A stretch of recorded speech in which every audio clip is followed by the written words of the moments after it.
So what we're going to do, I'm going to start out, this is the wall, the number 1 or the 1/2-inch snap-on comb. So these stainless steel snap-on combs, you want to make sure you use them under a 30 blade, 15 or 10. We prefer using them under a 30 blade.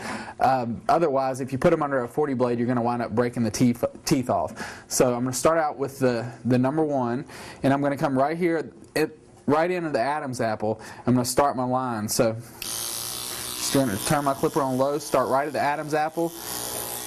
And this dog, it's not a drop-coated breed, but it has a lot of natural lay to the coat. So I want to make sure I go in the direction that the coat lays as much as possible. I don't want to cross-cut the coat, and I don't want to come in and reverse clip on this type of coat. So basically what I'm going to do with him is just make everything nice and even. He's just going to get a really short, easily maintainable trim, and then we're going to give him a cute little teddy bear head when we're done. So I'm going to pull the ear back. I'm going to start right at the base of the ear, or the underside of the ear. Make sure you hold the ear towards his head so you don't take a chance of cutting the dog. Now Gigi, like so many breeds that come into our shops, he doesn't get the traditional Wheaten trim because his owners just do not have the time, or probably the energy, because he's got a lot of energy to really be able to maintain it. I mean, when you think about all the Shih Tzus that come in, very few of them are left with a long full coat. So this is just easier for them. They like this breed, but they can't maintain the long coat on him.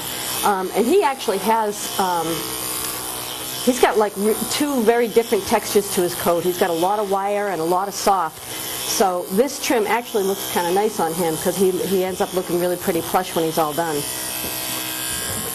Do you want to explain the standards of this trim, even though we're not doing the traditional trim on him, as far as what we would be looking for as if he were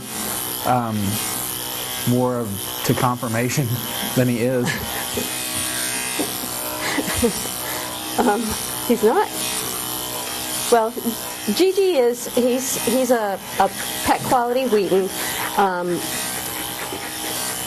Wheatens are from Ireland, and in Europe they're actually like extremely natural looking. In Ireland there's almost no trimming done to them whatsoever.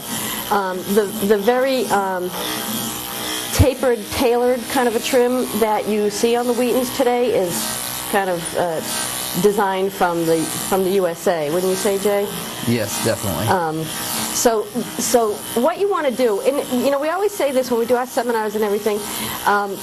Years ago, a lot more coat was left on the dogs, especially the breed standard show, AKC, you know, show ring dogs. A lot more coat was left on them. And now what they're doing is they're really kind of tailoring them down to show more body structure. So on a Wheaten, he should have a nice level tail set. And when you're doing more of a traditional trim, as we're going to do in the following dogs, then you'll see what we would do if we wanted to kind of correct a bad tail set, give the dog a little bit more neck. Your Wheaten should be, like most of your Terriers, very straight in the front, so you don't want to see a lot of bib. They don't have a leg that's set back under them like you would see on a Poodle. And they do have a tuck up. One thing, I don't want to interrupt you, but I want to make sure I explain what I'm doing. Once I get down to this area here, I kind of roll my clipper underneath. We know we're going to take all of this off because we're not going to leave a skirt or anything. We're going to make this short. So as you can see, I'm not coming straight down. If you come straight down and go all the way back this way, what's going to happen, you're going to start getting a lot of chop marks because the hair kind of grows at an angle here. So when I come down underneath the bottom of the dog, or the underline, I'm kind of going at an angle towards the back of the dog. That's going to help smooth it out.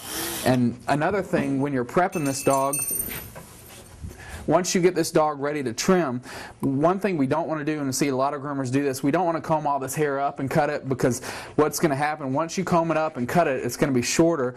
And also, once the hair lays back down in the natural position, you're going to get a lot of chop marks in it. So never comb it up, you know, like you would a Poodle. Basically, we would comb it, fluff it out, and just kind of pick at the hair and you know, shake it around, let it lay in the natural position, and then trim it that way. So you want to treat it more like it's a drop coated breed. So even though he does have a little bit of soft and his coat does stand out from his body a little bit, you want to treat it more like it's a drop coated breed.